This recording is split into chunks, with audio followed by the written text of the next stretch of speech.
Welcome. Welcome to the opening of the National Blues Museum. I'm Amos Harris. I'm principal of Spinnaker St. Louis. We are the developers of this whole side of downtown, and 6 years ago when we were imagining what this was going to look like, I was thinking this was going to be a bar, some kind of a blues bar. And somebody came to me and said, hey, you're not thinking big enough. Mike Cosiella, who's here, was one of the folks that came and said, you're not thinking big enough. I'm thinking, what are you talking about? I'm doing all this stuff. How can I not be thinking big enough? He said, we need to have the National Blues Museum in St. Louis. We need to own the blues and have it in St. Louis. I thought, you're nuts. But he kept at it. A couple other people, Kevin Farrell, who I think might be here, a few other folks kept at it. And we finally said, all right, we'll do it. We went to the mayor's office and said, if you're behind us, we'll make this happen. And the mayor said, we're behind you. I went to a few other people around town, and it became a snowball. And more people joined. It became sort of a mission. And more people joined. More and more people said, we're going to do it. We're going to raise the money, and we're going to make it a first-class museum. We're going to build a foundation that we can build on and make it better and better and better. Make it both a stake in the ground around music for St. Louis, so music becomes more of a reason why people come to St. Louis. It becomes more of a reason why a convention decides they want to come to St. Louis, or why somebody else decides they're going to come to St. Louis. We put it here, a block from the convention center, 2 blocks from the arch grounds in the middle of downtown's business district, so that we could be a center both for attracting people to music, but also be a place where we can start to foster a stronger music culture in St. Louis and be a reason why more and more musicians decide to make their living in St. Louis. One of the early people that got on board and on this train to make this happen was Rob Endicott. Rob Endicott is an attorney at Bryan Cave, but more importantly, he is a Juilliard-trained trumpet player. He became the chairman of the board, I think it was 5 years ago. Mike Cosiella indoctrinated him into the vision, fed him the Kool-Aid, and he's been mixing it ever since. So here's Rob, chairman of the board of the National Blues Museum.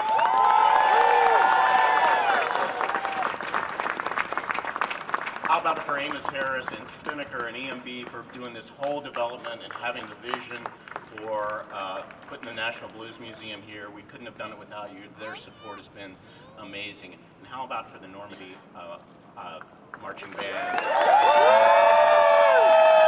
Man, got a way to open the festivities. So there are a few people. I got involved 5 years ago. I'm chairman of the board, and there are a few people in the project that I have to call out that are, Amos and his amazing help.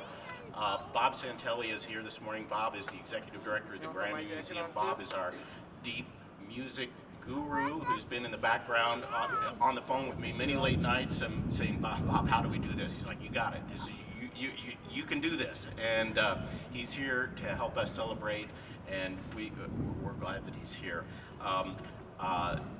The Gallagher folks are here. Gallagher and Associates designed this. Patrick Gallagher was here the other night. He's not here this morning, but the Gallagher folks are around. I'm mentioning these people because they are around today, and if you see them, talk to them, and they will tell you the stories that you're gonna see stories in this museum, but they're gonna tell you stories that you can't get any other day than today. Billy Altman is here. I got to shout out to Billy. Billy wrote the text. He wrote the story. He assembled the pictures, and Billy is here today. And you want to hear some stories, talk to Billy Altman.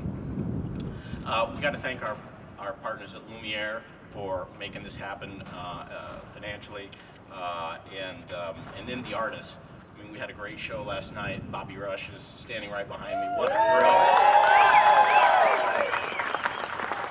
Bobby is the man. He put on a great show. Shamika Copeland, awesome. Big George Brock. And then on Thursday night, we had all the artists that are in the temporary, all the musicians in the temporary, the 9 of the 31 that you see there, and they put on a jam session that St. Louis doesn't know what's coming. But it's my pleasure to introduce the real man of the hour, and he's our executive director. He came to us from the B.B. King Museum in Indianola, Mississippi. And people have heard me say this, but I get down on my knees every day, and I thank the Lord for bringing me Dion Brown. Dion Brown.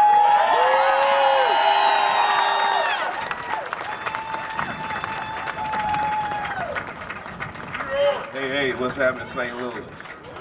You know, Rob touched on, you know, St. Louis is really in for a treat. What we get to do. We have Bobby Rush here. He's been nothing but an ambassador, but the whole blues community is watching us, and it's right here in St. Louis. So everybody be proud of what you guys get to do. You get to be the spotlight for the world when it comes to blues, and hopefully we'll make that a reality.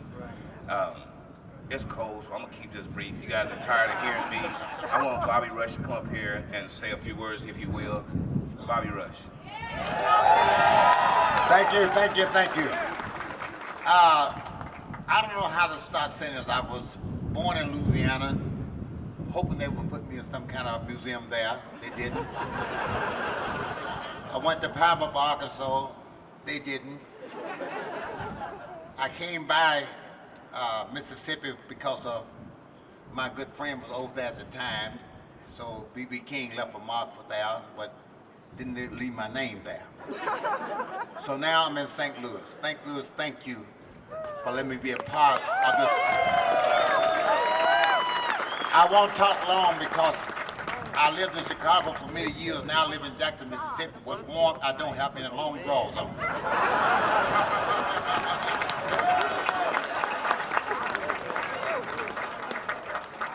The man that doesn't need any introduction, Mayor Slade. Thanks, Leon, and good morning to everyone. What a long-awaited, long-anticipated, but certainly worth the wait. What a quality facility this is. They have the National Blues Museum right here in the city of St. Louis, and I can't think of a better place to have it. I certainly, there's a lot of people to thank, but I want to thank Amos Harris. This guy was a driving force. He had a vision. He was relentless in making sure he put together the right team, got the resources necessary, and did it in the right way. So I want to thank Amos for all his work, but certainly a lot of people and organizations that are responsible for this. But this is an exciting day for the city of St. Louis, and on behalf of people of St. Louis, I'd like to present Dion Brown with a proclamation declaring today National Blues Museum Day in the city of St. Louis.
Yeah, we were blinded by that damn sun.